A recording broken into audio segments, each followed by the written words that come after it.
you about the importance of it in his later work, since the most interesting thing about your book is Mr. MacCabe covers past 1968, which we almost have no accounts of in anything in English. Essentially, the audience, and we talk about 2 times 50, where he's saying, well, they know Schwarzenegger and Tarantino, but they don't know any of the classic movies. His relationship to his audience, could you maybe speak to that at this point? Because a lot of critics who put him down say he's making these movies surely for his own fascination and that of a few intellectuals. Well, I think what he would say is he's making it for a few friends.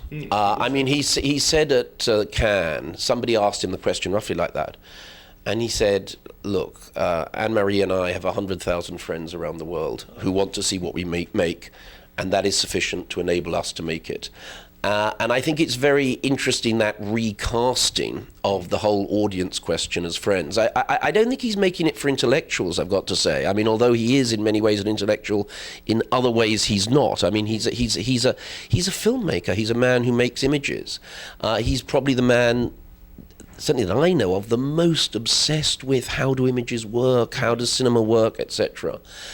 And I think, one can only guess, I think this unseen work of the last 30 years will be seen as, one of the great masterpieces of art, of European art.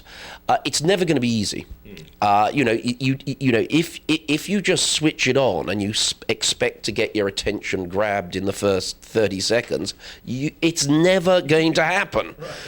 If you sit there and watch it, and particularly, say, with Histoire du cinéma, and you stop thinking, what film that I haven't seen is that from? What painting that I don't know is that? What music that I don't know is that? If you just start watching the film and hearing the music, it's beautiful. There's a wonderful moment in The Old Place, which I think sums it up very well, where you have Major Amberson confronting his own death.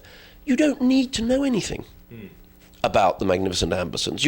It's simply he's using that bit because there he is at the end of the century, confronting his own death, confronting cinema's death, confronting the century's death, and that's all there in the clip. It's not a learned academic reference. It's a collage. He's taking these things and putting them together. Now, I wanted to ask also, in terms of his later work, one of the things he did, we've talked about this on the show, is in his early classic first 15 movies that everyone loves, he would show people reading books. We'd know what book they're reading. It's exactly what you were just saying. We would hear music, and maybe even the composer would be mentioned. We'd know it's a Nicholas Ray film. As of the great 80s films, which I do love, Passion and First Name Carmen, he stopped citing citations. No more citations. He would basically use the citation without saying what it was. So. Well, I think that's because the citation becomes more and more important. I mean, this is an exaggeration, but these later films are made out of nothing but quotation. I mean, if you take Every Man for Himself, an enormous amount of the dialogue is taken from Bukowski. An enormous amount is taken from Kundera, who he does show on screen.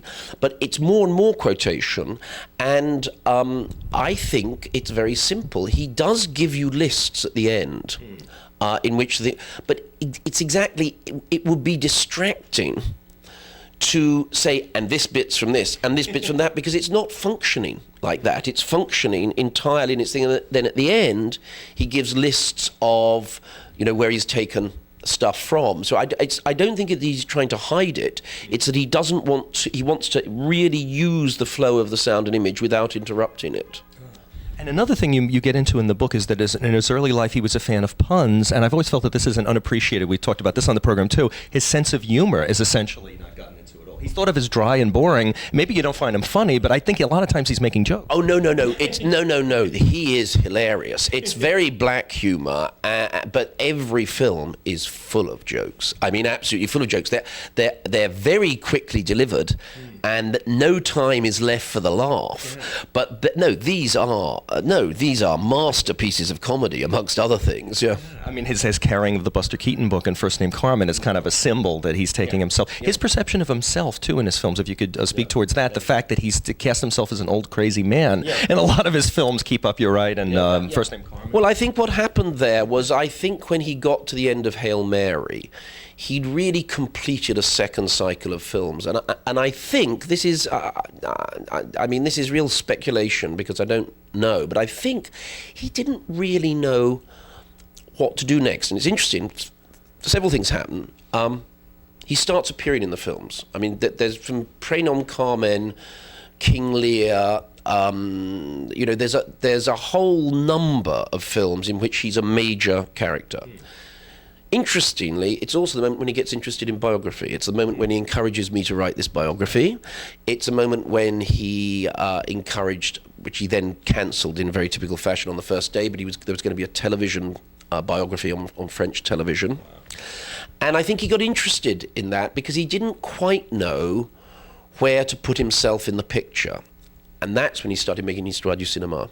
And Histoire du cinéma is both a history of the cinema, it's a history of the 20th century, but it's also a history of his own life. So he began to work that, and as soon as he started making Histoire du cinéma, he disappears from the films.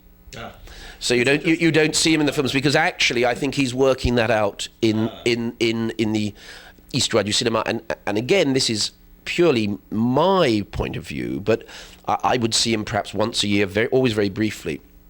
But if I asked him about what film he was making, he would either not answer or answer with so shortly you were not invited.